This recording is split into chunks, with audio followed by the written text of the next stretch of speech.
in this video I'd like to take a look at a few plants that are looking good at the moment, which will go in a semi-shady spot.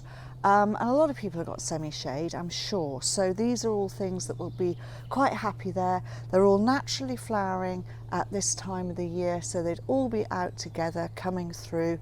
It is a little bit of an early season here in the UK, so let's just take a look at them. Hello, I'm Rosie Hardy, this is Rosie Hardy Gardening.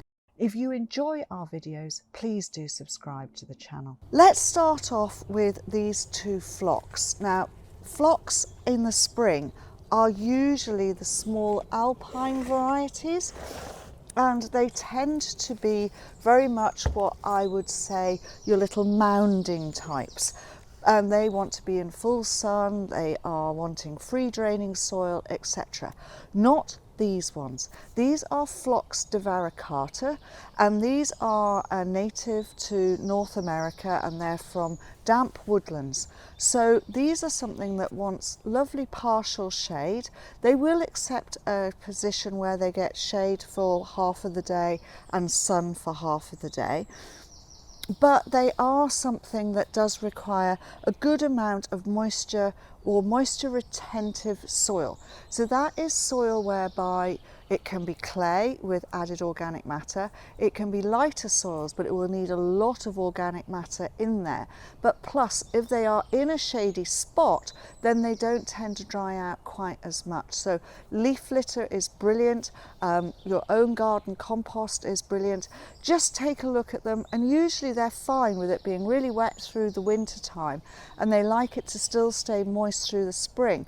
Then once it gets to the summer, they're not so worried about the moisture then, because they've finished doing their flowering and everything else. They're just gently, they are dying back naturally, so you will see that the flowers disappear, the foliage will then start to disappear, and they will then just disappear below ground level, probably around the middle of the summer, end of the summer, and then you won't see them again until the following spring. Don't be very quick to cut them back though. You can deadhead, yes, but leave the foliage there. They need the foliage to feed the roots and everything else. So we have got Phlox divaricata Clouds of Perfume and Phlox divaricata May Breeze. Let me start with Clouds of Perfume, which is this wonderful blue lilac. And yes, it has the most fantastic smell. It's a very, very sweetly scented phlox. It's fantastic for that. I don't know why it's called Clouds of Perfume, because clouds in my mind are white, but never mind. So it should be Sky of Perfume. Doesn't sound quite the same, I suppose, but it does give you masses of flower. So the flowers come up and it flowers for a good length of time. It starts to spread sideways. This is going to be 30 centimetres or a foot high with its flower, and then 18 inches to 2 foot, 45 to 60 centimetres spread. Easy to divide, or you can take nice young spring, tip cuttings if you want to from that. So that is the Clouds of Perfume. Then we have May Breeze, and May Breeze comes into flower probably about 10 days later than the Clouds of Perfume, and it is a very, very soft blue white. It's really lovely. So the buds start off this lovely lilac-y blue colour. It has a lilac blue stem to the, or tube to the flower. The flowers open up with a little bit of a purple lilac eye. So you've always got that hint of that sort of lilac colour on here.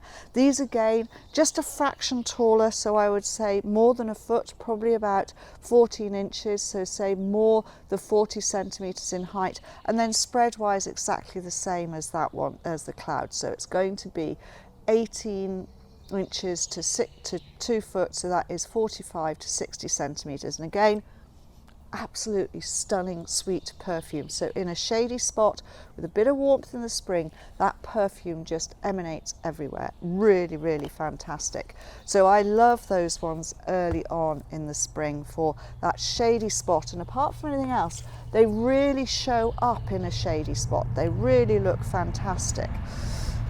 Then we've got two Geums. Now, These again are outside, they are something that is starting to flower now and looking good. This is Geum rivale album. This is the white form of our native Geum rivale that grows here in the UK and Europe, and the flowers are not huge. So you get these hanging buds, which is how the Geum rivale starts, and up they come and they start to open, and then they just have a short tube of little white cream petals there, and then once they finish you get these wonderful green seed heads, which are fantastic. So it gives you a pale green foliage at the bottom because it's a white flower, very lime green stems coming up, all of the flowers held here in a big mat of them, and you will always have new flower, old flower and seed head. And then once it's finished completely flowering, it's got a lot of flower in here, you will just get this wonderful mass of these beautiful seed heads, which I find really architectural, and I think you should leave them there. Yes, it can seed a little bit, but it doesn't tend to seed an awful lot. Now the rivale types grow on rhizomes, which means that they've got growing stems on the surface of the soil which root down, and that's how they spread around. So they're not going to steadily clump like that, they'll go off meandering, so they make quite a sort of mixed shape of what they are. This is their height, just above a foot, so 35 centimetres, and then they'll spread to at least 2 foot. They do like it slightly moister, and they do like semi-shade, and of course with this coloration it shows up really, really well. These are something that you would divide, and you would divide them in the autumn or the spring. So that is the Geum rivale album. Then bred from, I think, probably a mixture of Geum rivale, because you can tell the heads are down. This one is Geum tempo rose, and again this has been outside all winter, coming up in its pot, and it's flowering now. Now its first flowers started flowering at this height, so these are the old flowers down here which are just going over. Then the next lot of flower comes up a little bit higher, so it's quite interesting that the first flush of flower that you get, which started about 4 weeks ago, only get to about 8 inches or 20-25 centimetres. Then the second lot of flower that comes up just that bit higher, above a foot, probably 14 to 15 inches, somewhere around the 40, maybe 45 centimetres. So that is quite an interesting thing. So you do need to plant it at the front of the border. It does require a little bit of moisture, but it will tolerate dry, but they do like a bit of shade as well. So that is great. They have these wonderful, beautiful flowers that as they open, they show themselves to you. Gorgeous lines in there within the flower head itself, but these stay as a tight little clump. They're not going to spread massively sideways, so these are a really good form. Now these were bred in the USA, and they are a lovely, lovely form. So just take a look at that. So completely different from the Geum rivale in that it's going to stay as a tight clump, so better for a smaller garden or a container. Geum rivale is going to wander around and be your ground cover, and then this one is going to be your statement plant in your semi-shade. Please do remember that we do have a newsletter, and so you can join that. It's sent out by email, and it follows various things of what are happening during the year, what I've been up to, where we've been, and things that you should be looking at doing in your garden. So it's well worth you signing up. It's free.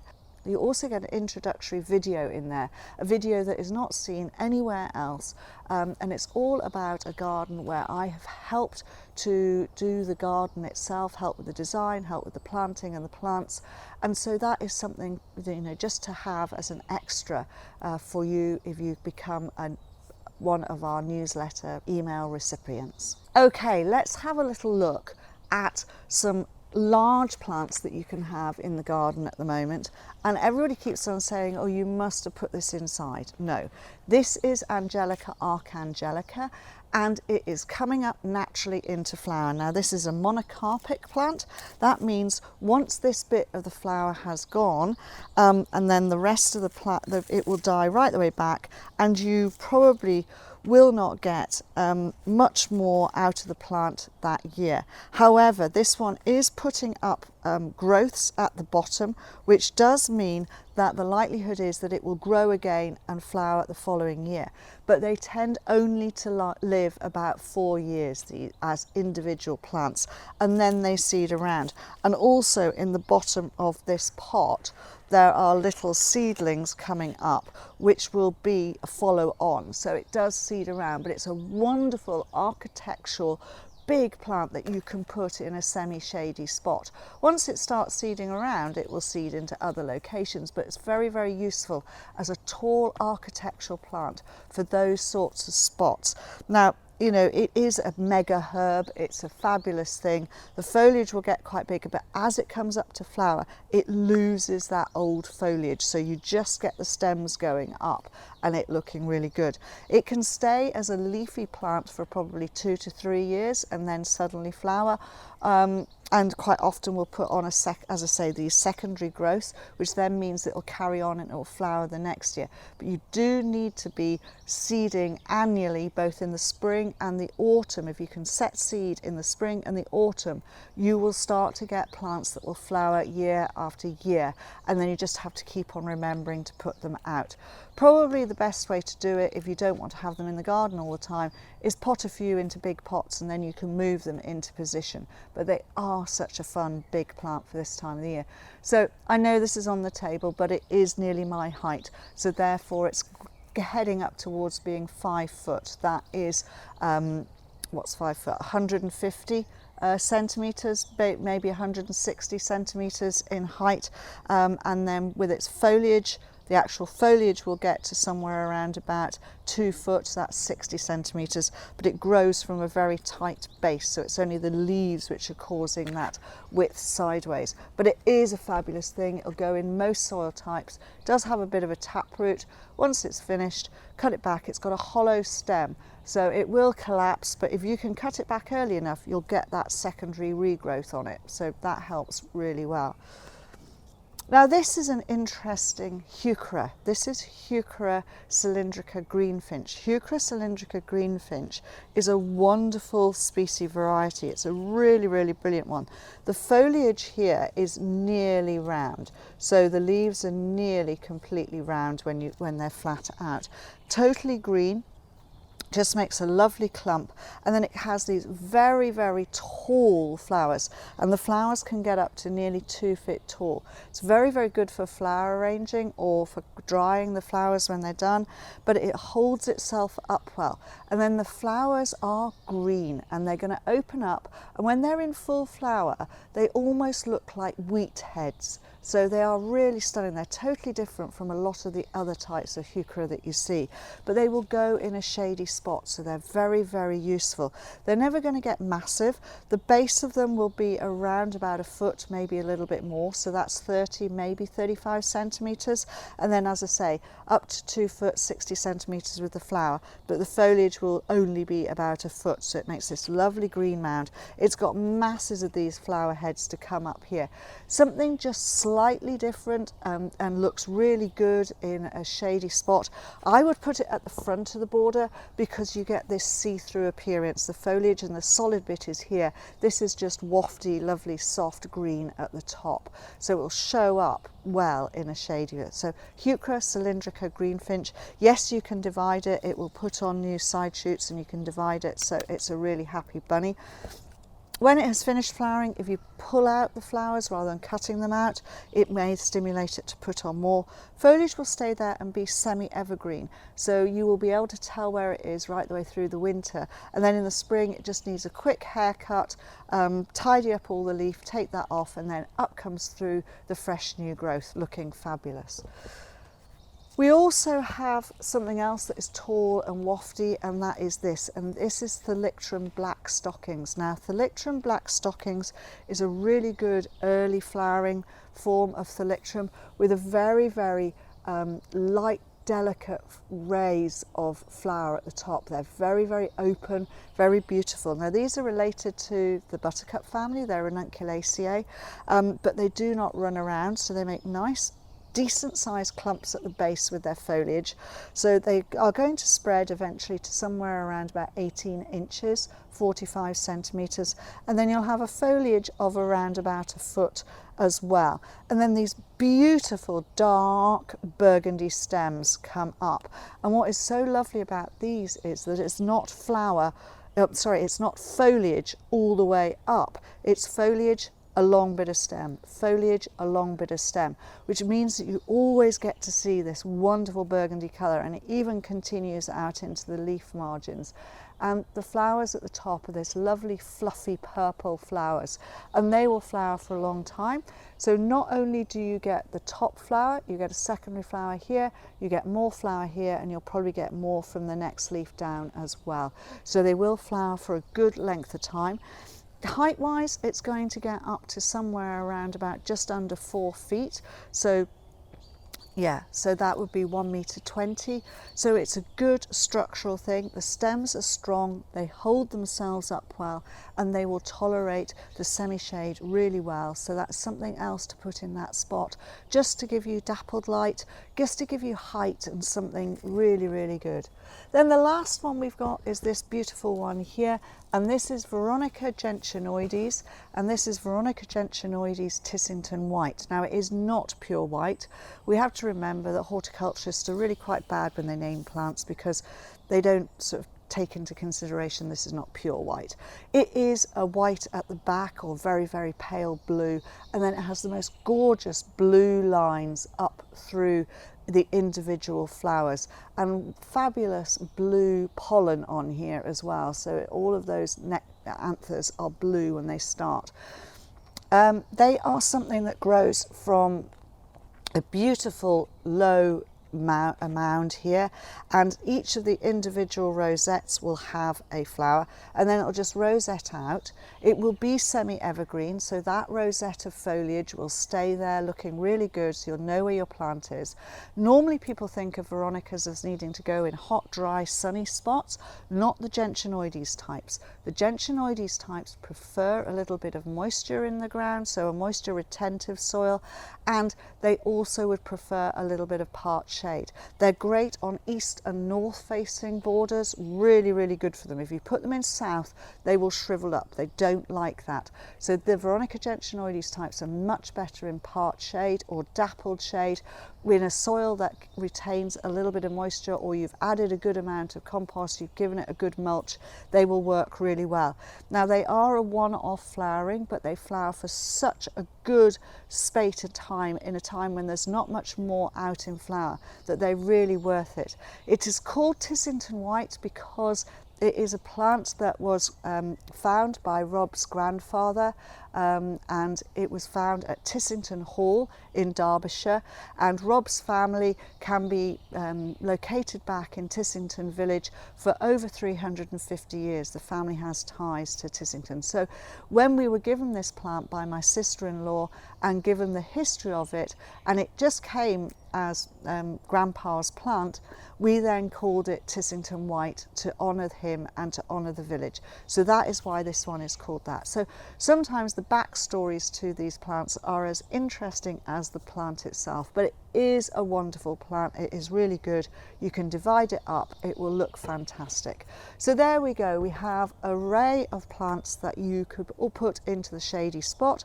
I will just put them together because I know a lot of people like to see the plants put together so that you would be able to put them in a border in a similar fashion, and I'm just going to slide them all into that sort of position.